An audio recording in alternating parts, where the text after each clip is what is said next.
अनि विशेष हामी अहिले यो समय परमेश्वरको जीवित वचन सुन्ने समयमा आइपुगेका छौँ अनि म आशा गर्छु यहाँहरू सबैजना परमप्रभु परमेश्वरमा निको आरामै हुनुहुन्छ। हालेलुया। हामी शरीरको लागि अघि हाम्रो विशाल भाइले भने जस्तै खाना खान्छौँ अनि हामी आत्माको लागि पनि केही हाम्रो पवित्र बाइबलबाट हामी वचनको खण्डहरूबाट केही कुराहरू हेर्नेछौँ।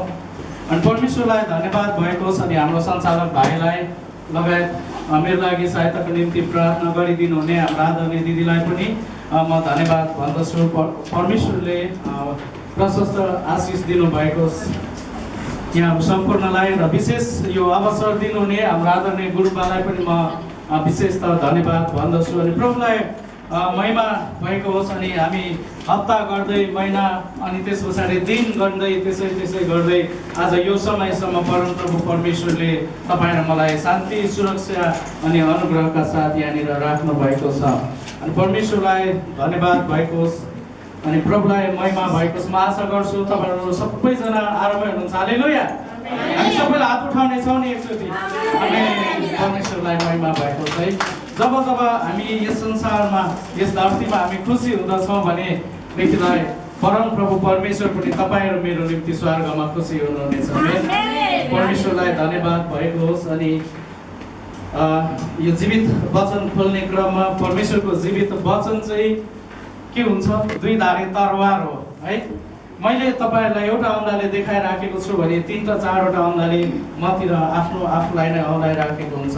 अनि परमेश्वरलाई धन्यवाद। यसरी हामी बुझ्नेछौँ। अनि आजको यो दिनहरूमा आजको यो समयहरूमा यो परिस्थितिहरूमा चाहिँ परमेश्वरले तपाईँ र मलाई आज सुरक्षामा राख्नु भएको छ। कति मानिसहरूले यो दिन देख्न सकेका छैनन्, कति मानिसहरूले यो अवसर पाइराखेका छैनन्, कति मानिसहरू चाहिँ संसारकै अभिलाषा र संसारकै कुराहरूमा रमाइराखेका छन्, संसारकै अस्तव्यस्तमा हिँडिराखेका छन्। तर हामी यहाँनिर थोरैजना छौँ अनि थोरै व्यक्तिहरू छौँ तर परमप्रभु परमेश्वरले चुनेको व्यक्तिहरू छौँ। हालेलुया। यदि परमेश्वरको बोलावट नभएको भएदेखिलाई, यदि परमेश्वरको इच्छा र योजना नभएको भएदेखिलाई आज तपाईँ र म यो ठाउँमा हुने थिएनौँ।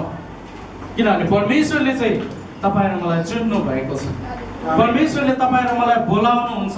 पृथ्वीको अन्तको त्यो कुनाबाट पनि तपाईँ र मलाई चाहिँ बोलाउनु भएको छ। अनि त्यस कारणले गर्दाखेरि तपाईँ र मेरो जस्तो सुकै दुःख, तपाईँ र मेरो जस्तो सुकै परिस्थिति, त्यो अप्ठ्यारो परिस्थितिबाट पनि परमेश्वरले तपाईँ र मलाई तान्दै तान्दै तान्दै उहाँको यो पवित्र भवनमा ल्याउनु भएको छ। हालेलुया। अनि परमेश्वरलाई धन्यवाद भएको होस् कि आज तपाईँ र म उहाँको महिमा गर्दै गर्दाखेरि परमेश्वरको जीवित वचन बोल्नुभन्दा अगाडि तपाईँ र म कतिको शुद्ध र पवित्र भएका छौँ। आज तपाईँ र मैले आफ्नो हृदयलाई के सोचिराखेका छौँ अनि यो हाम्रो एकदमै इम्पोर्टेन्ट कुरा छ। होला हामी संसारमा छौँ, कतिपल्ट हामी गल्ती गरी पठाउँदछौँ, हाम्रो जीवनबाट विभिन्न कुराहरू सोची पठाउँदछौँ। हामीले भएको नभएको आफूले त्यो दिमागमै नभएको कुराहरू हामी कतिपल्ट सोचेर हामी संसारिक एउटा तनावहरू लिएर बसिराखेका हुँदछौँ। तर त्यो कुरालाई चाहिँ परमप्रभु परमेश्वरले आज सबै कुरा मेटाइदिनु भएको छ। हालेलुया। किनभने हामीले उहाँलाई विश्वास गरेका छौँ, उहाँलाई मेरो मुक्तिदाता र प्रभु भनिकन हामी आफ्नो हृदयमा हामीले राखेका छौँ। परमेश्वरलाई धन्यवाद भएको छ। अनि आउनुहोस् हामी केही खण्डहरू हेर्नेछौँ अनि ढिला नगरिकन। म त्यस्तो बाइबलको पुख्त व्यक्ति पनि होइन र कुनै बाइबल सम्बन्धीमा मैले कुनै ट्रेनिङ लिएर यहाँनिर तपाईँहरूको बिचमा भटङ टङ बोल्नको लागि आएको पनि होइन। म पनि तपाईँहरूको जस्तै एउटा साधारण व्यक्ति, तपाईँहरू जस्तै नै एउटा सिम्पल व्यक्ति हो म पनि है।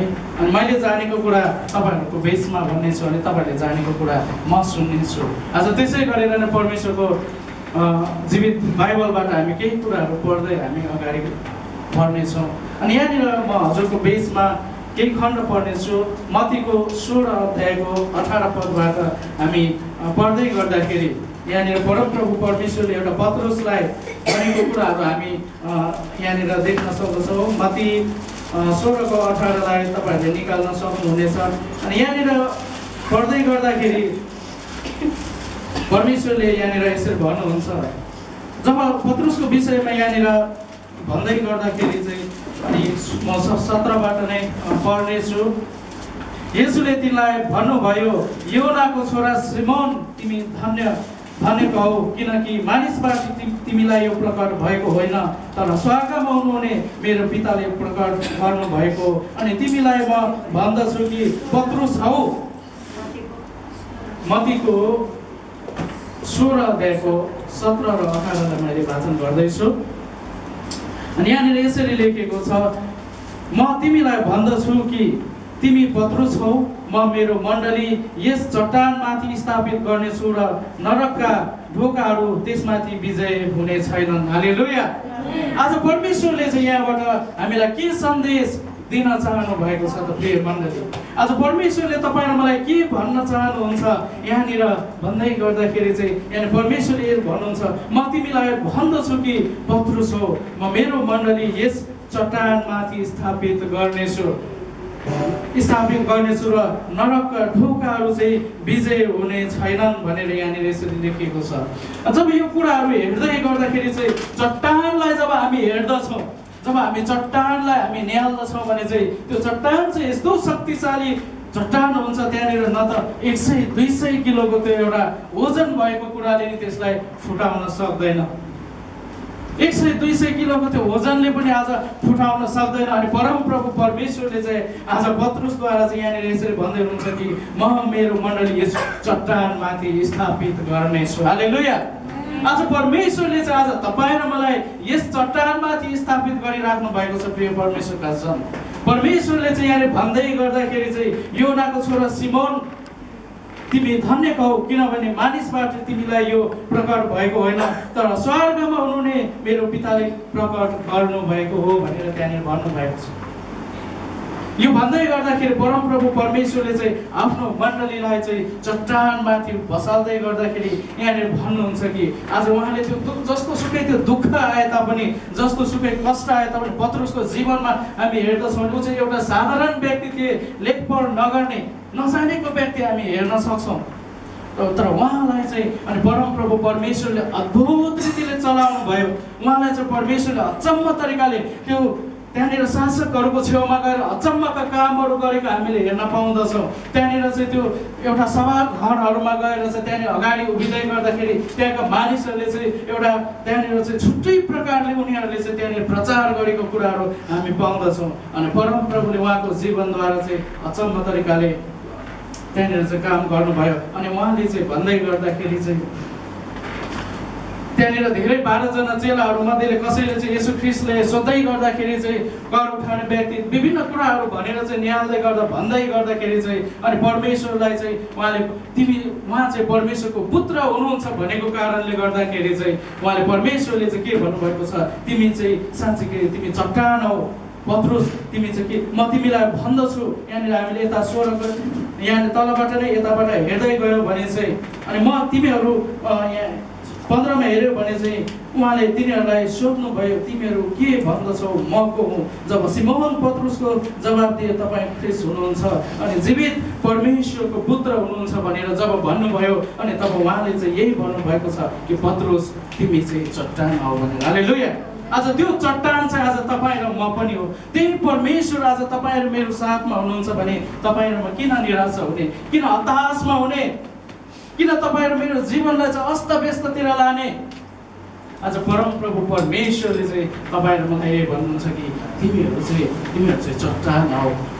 अनि साँच्चीकै मैले शीर्षक राखेको छु अनि पत्रुसप्रति चाहिँ परमेश्वरको एउटा भरोसा।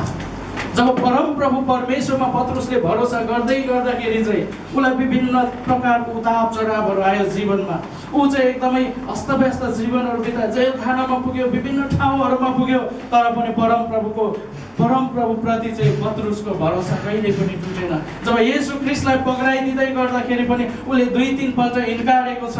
हामीले हेर्छौँ नि होइन, एक ठाउँमा गएर मैले उहाँलाई चिन्दिनँ भनेको छ, अर्को ठाउँमा फेरि दोस्रो पल्ट पनि उसले चाहिँ त्यहाँनिर मैले चिन्दिनँ। जब येशू ख्रीष्टलाई क्रुसमा टाँग्दै गर्दाखेरि त्यहाँको स्त्रीहरूले चाहिँ उहाँलाई भन्दै थिए यो पनि येशू ख्रीष्टसँगै थियो, होइन मैले उसलाई देखेको छैन, म चिन्दिनँ भनेर त्यहाँनिर भनेको कुराहरू हामी पाउँदछौँ। प्रिय परमेश्वरका जनहरू, जब तपाईँ र मलाई दुःख आउँदै गर्दाखेरि, जब तपाईँ र मलाई समस्या आउँदै गर्दाखेरि कतै हामीले त्यसो पो भनी पठाउँछौँ कि होइन प्रभु मैले गरेको प्रार्थना त तपाईँले सुन्नु पो भएन भनी पठाउँछौँ कि ए यो मान्छे त त्यस्तो पो भनिराखेको हामी भनेको पठाउँछौँ कि।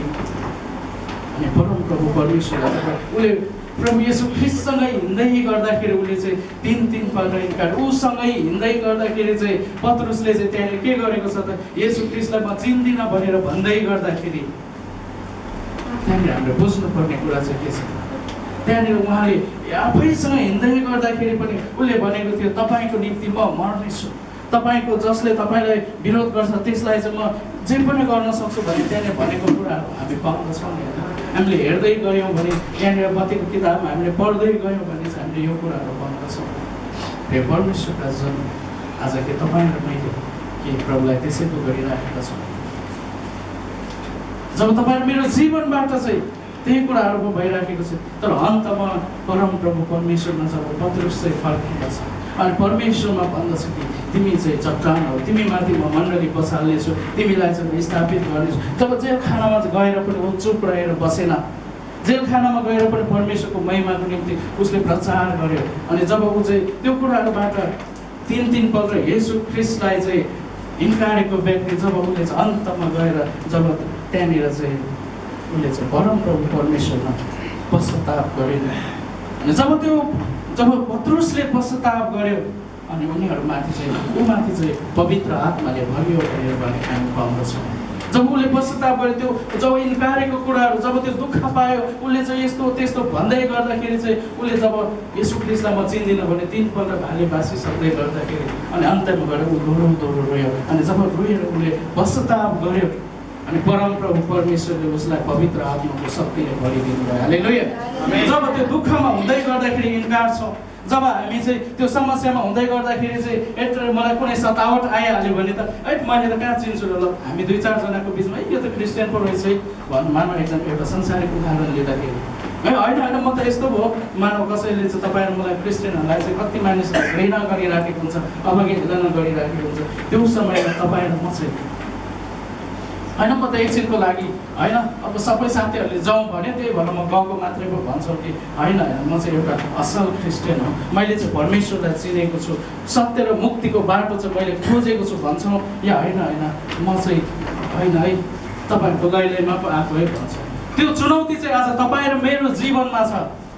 तपाईँको श्रीमानले भन्ला, तपाईँको श्रीमतीले भन्ला तँ किन गइस्, तँ त्यो बाटोमा किन हिँडिस्, आज यो हाम्रो संस्कार यो हो भन्दै गर्दाखेरि होइन म त यस्तो साथीको लैलैमा हेर्न मात्रै पो गएको, कस्तो पो रहेछ भनेर भन्छौँ या होइन है यो बाटो चाहिँ सत्य छ भनेर हामीले सिकाउँछौँ। जब तपाईँ र मैले त्यो कुरालाई चाहिँ परमेश्वरप्रति राखेर चाहिँ सिकाउँदछौँ, उहाँलाई चाहिँ सत्य कुरा चाहिँ यो है भनेर बुझाउँदछौँ भने पवित्र आत्मा परमेश्वरले तपाईँहरू मलाई भर्नुहुनेछ। हालेलुया।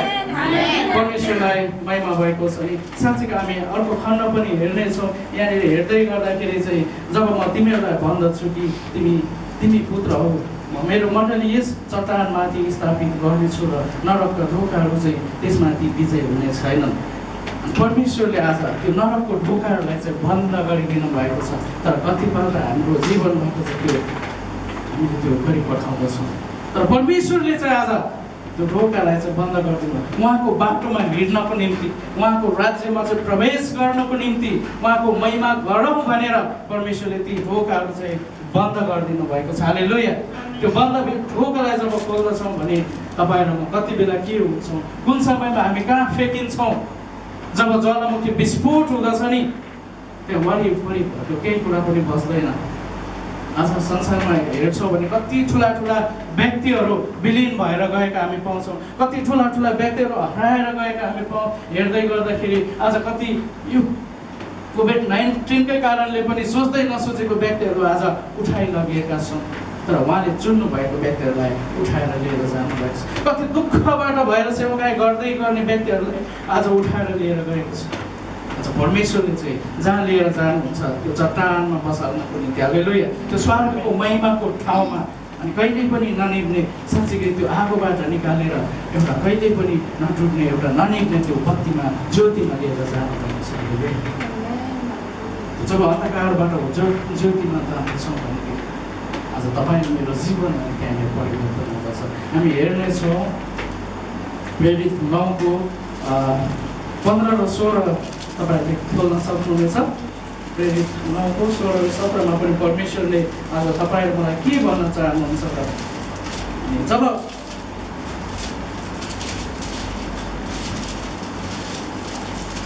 परमेश्वरले चाहिँ एउटा जीवन परिवर्तन गर्दै गर्दाखेरि, परमेश्वरले चाहिँ एउटा भरोसा उहाँमा भरोसा राख्दै गर्दाखेरि, चट्टानमाथि जब उहाँले त्यो मण्डली स्थापना गर्छु भन्दै गर्दाखेरि उहाँले यहाँनिर 16 र 17मा आएर पनि भन्नुहुन्छ कि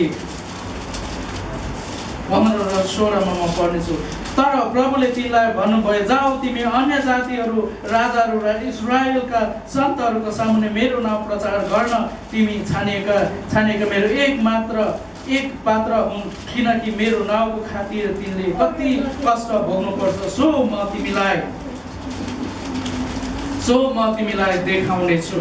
यहाँनिर पत्रुसलाई भनेको कुराहरू हामी पाउँदछौँ। जाऊ, त्यहाँनिर के भन्नुभएको छ, जाऊ किनकि अन्य जातिहरू राजाहरू र इस्राएलहरूका सन्तहरूका सामने मेरो नाउँ प्रचार गर्न म तिनी छानिएका मेरा एकमात्र पुत्र हुन्, किनकि मेरो नाउँको खातिर तिनले कति कष्ट भोग्नुपर्छ सो म तिनलाई देखाउनेछु। आज परमप्रभु परमेश्वरमा यहाँनिर कति दुःख कष्टहरू भोग्नु पर्ने रहेछ। यहाँनिर जाऊ, परमेश्वरले चाहिँ आज तपाईँ र मलाई त्यत्तिकै राख्नको निम्ति होइन, तपाईँ र मलाई चाहिँ त्यत्तिकै यहाँनिर सजाउनको निम्ति होइन, उहाँले भन्नु अन्य जातहरूको निम्ति राजाहरू र इस्राएलका सन्तानका सामने मेरो नाउँ प्रचार गर्न तिमी छानिएका हो। आज परमेश्वरले चाहिँ तपाईँ र मलाई त्यत्तिकै छान्नु भएको छैन, परमेश्वरले चाहिँ तपाईँ र मलाई त्यत्तिकै यस ठाउँमा बोलाउनु भएको छैन। आज तपाईँ र मेरो चाहिँ कुनै न कुनै योजना, कुनै न कुनै लक्ष्य, कुनै न कुनै उद्देश्य छ परमप्रभु परमेश्वरको महिमा गर्नको निम्ति, परमप्रभु परमेश्वरको सन्मुखमा जानको निम्ति, उहाँलाई जय जयकार भन्नको निम्ति, उहाँको पवित्रतामा जिउनको निम्ति उहाँलाई परमेश्वरले चाहिँ आज तपाईँ र मलाई बोलाउनु भएको छ। परमेश्वरले भन्दै हुनुहुन्छ, यहाँनिर जाऊ, तिमीहरू चाहिँ चुपचाप लागेर नबस, त्यहाँनिर राजाहरूको सामने पनि जाऊ, प्रचार गर्न आज परमेश्वरले चाहिँ छान्नु भएको कुराहरू हामी पाउँदछौँ। के आज हामी त्यो गर्नको लागि तयार